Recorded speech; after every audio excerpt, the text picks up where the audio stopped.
Gossamar is a sales and marketing automation consultancy, provides end-to-end solutions to clients. We evaluated 14 different demand generators in total. When we were comparing these tools, we discovered that some of them are very powerful, but actually quite difficult to use. Some of them are not as powerful, and in some cases, even more difficult to use. So to us, the real keys were ease of use and power and value. And if you put those three together, Pardot wins quite clearly. Don't sit on the sidelines and let it pass you by, because it's definitely the way the world is going. And the sooner you embrace it, not only the more expertise you'll develop with it, but you'll keep pace with the leading edge that is doing this. And if you don't, you're losing out on a competitive advantage. We generally start with a marketing strategy, because in our minds you can easily go down the wrong road. With automation, you end up with a lot of data that's actually useless. So what you really want to do before you start down that road is make sure you're using the right strategy for your website, for your search engine optimization, for your content especially.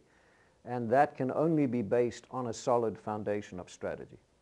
I'm a process guy. I like to think of the mantra for continuous process improvements, which is think, plan, do, measure, and repeat.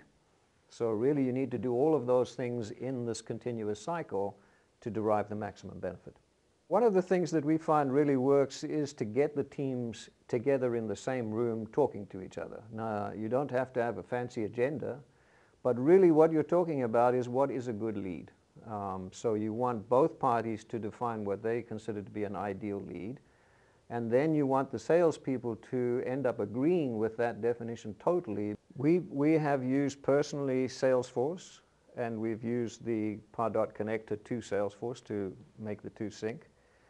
We have some clients who use Sugar, some clients who use Dynamic CRM. How familiar are you with the one you're using? Are you happy with it? Stay with it. If you find that the people arriving on your site are not the right kind of people, you can tune the reasons you're using to pull them.